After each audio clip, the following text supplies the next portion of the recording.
Você sabe qual é a origem da expressão crise de meia-idade? Ela foi usada pela primeira vez em 1965 em um artigo publicado pelo psicanalista canadense Elliott Jaques no International Journal of Psychoanalysis. Segundo Jaques, essa crise surgiria por volta dos 35 anos como uma experiência inevitável de frustração. No entanto, pesquisas recentes da psicologia mostram que essa crise não precisa ser catastrófica. Em vez disso, ela pode se tornar um período de reajuste e renovação, favorecendo maior qualidade de vida e saúde mental ao longo dos anos. Neste vídeo ensaio, explorarei como a crise de meia-idade se manifestou e se transformou ao longo das décadas, utilizando 3 séries de TV que refletem diferentes contextos culturais e psicológicos: Mad Men nos anos 60, Friends nos anos 90 e Fleabag na década de 2010. Aliás, se você ainda não me conhece, eu sou o psicólogo Ricardo Chagas Nascimento e por aqui eu faço análises de filmes, séries e personagens. Essa análise não contém spoilers, então você pode assisti-la tranquilamente.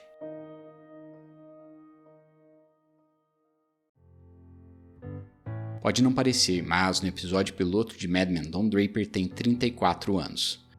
No passado, pessoas na faixa dos 30 anos aparentavam ser mais velhas do que parecem hoje, mas as diferenças não refletiam apenas uma aparência física distinta. Nos anos 60, a maturidade era sinônimo de estabilidade. Ter uma carreira consolidada, um casamento feliz e filhos bem criados eram marcos importantes para o status de adulto bem-sucedido. Em Mad Men, Don Draper tem tudo que a sociedade estadunidense da época valorizava. Ele é um publicitário genial e admirado pelos amigos, é casado com uma esposa linda e pai de 2 crianças adoráveis. No entanto, o protagonista de Mad Men vive uma crise existencial, sendo a personificação do que Elliott Jaques chamou de crise de meia-idade. Segundo o psicanalista, essa crise surge quando o indivíduo atinge todas as metas sociais esperadas, mas ainda assim se vê questionando o significado de suas conquistas. Incapaz de encontrar significado nas conquistas materiais, Don tenta preencher seu vazio emocional através de comportamentos autodestrutivos, como relacionamentos extraconjugais e o abuso de álcool. Para tentar aliviar seu vazio interior, Don se apoia em figuras femininas com papéis maternais, como Peggy e Anna. Mas, como este é um vídeo sem spoilers, vou deixar minha análise mais aprofundada do personagem no card acima. Num recorte muito parcial do contexto estadunidense, Don ilustra a experiência de muitos adultos da década de 60 que, como explica Jaques, precisam lidar com a percepção da própria mortalidade logo que atingiam todos os marcos externos exigidos pela sociedade. Nessa mesma situação, muitos buscavam compensar a dor existencial perseguindo a vida que não viveram em uma jornada marcada por excessos e hedonismo. A década de 60 trouxe crescimento econômico expressivo, mas também foi marcada por forte repressão social. Embora desvios da norma fossem em grande parte condenados, alguns comportamentos eram tolerados silenciosamente.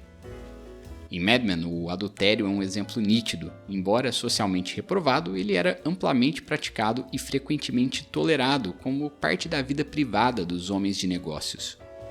Por outro lado, orientações sexuais não heterossexuais eram motivos de exclusão e marginalização. Um dos episódios mais memoráveis de Mad Men ilustra bem isso, mas como esse é um vídeo sem spoilers, não vou entrar em mais detalhes. Mas voltemos à reflexão. Se naquela época a crise de meia-idade era um fenômeno comum entre os adultos, como essa crise é entendida hoje? Segundo a jornalista Barbara Hargady, autora de Life Reimagined, muitos adultos aos 30 anos cometem o erro de perseguir marcos externos ditados pela sociedade, negligenciando a importância de cultivar relacionamentos significativos e propósito pessoal. Don Draper constrói uma vida aparentemente perfeita. No entanto, a repressão de seu verdadeiro eu o impede de estabelecer conexões significativas com as pessoas ao seu redor, com algumas exceções em momentos esporádicos de vulnerabilidade. Essa desconexão emocional consigo mesmo e com seu núcleo íntimo explica porque, apesar de ser bem-sucedido aos olhos da sociedade, Don se sentia internamente vazio e fracassado.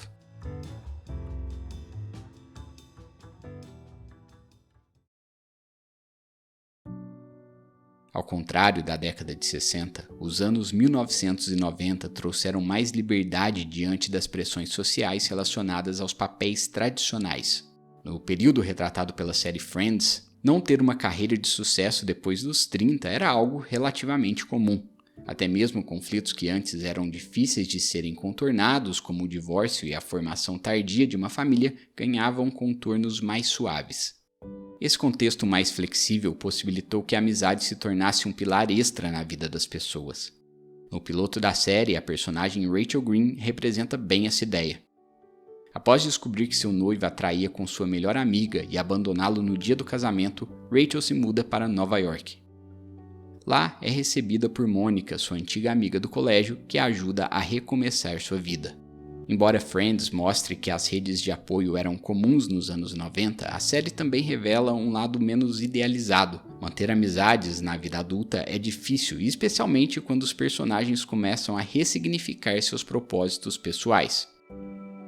2 personagens, que eu não vou citar o nome, por exemplo, escondem seu relacionamento por receio de como isso poderia afetar a dinâmica do grupo. Esse receio é um reflexo dos principais dilemas da vida adulta, como conciliar vida familiar e profissional com esse pilar extra da amizade. Você já notou como, ao longo do tempo, muitas amizades se dissolvem ou ao menos se distanciam? Apesar de muita gente interpretar esse fenômeno como fracasso pessoal, ele é relativamente comum.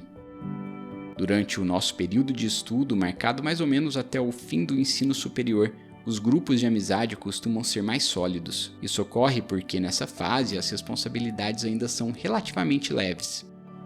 Todos os estudantes compartilham sonhos e objetivos comuns. É um momento da vida onde tudo é mágico e o futuro, embora incerto, parece repleto de possibilidades. O próprio ambiente educativo das escolas e universidades favorece a convivência e fortalece laços de amizade.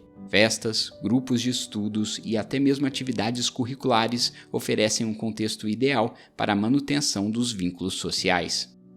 No entanto, depois que esse período da vida passa, as prioridades mudam. A construção de carreira e a formação de família se tornam prioridades na vida do indivíduo. Os casais que antes eram colegas de sala se casam, mudam de cidade ou país e todo ambiente que outrora preservava a manutenção da vida social deixa de existir. Friends até parece, a priori, como uma representação romantizada da vida adulta, onde os personagens conseguem preservar os vínculos de amizade mesmo diante das inevitáveis mudanças do tempo. Todavia, o conflito nuclear dos 6 amigos ao longo de 10 temporadas é o da dificuldade de preservar laços e cultivar a convivência diária. O fato é que cultivar amizades na vida adulta exige esforço intencional para que a dinâmica continue. Haggerty revela que na vida adulta as amizades se tornam ainda mais essenciais para o bem-estar emocional. Em uma tradução livre, a autora explica: elas, as amizades, são voluntárias, não obrigatórias, e é nessa característica que reside sua liberdade e alegria. Haggerty também destaca a natureza conflitante dessas amizades. É um presente ter um amigo que te apoia em momentos difíceis, mas essa lealdade pode se tornar um fardo, e esse amigo um lembrete constante da tristeza e dor. Assim como a força da amizade está em sua natureza voluntária, também está sua fragilidade. Você sempre pode ir embora, e embora investir em uma amizade geralmente traga retornos valiosos, manter esses laços exige esforço, e afinal, a vida já não é difícil bastante?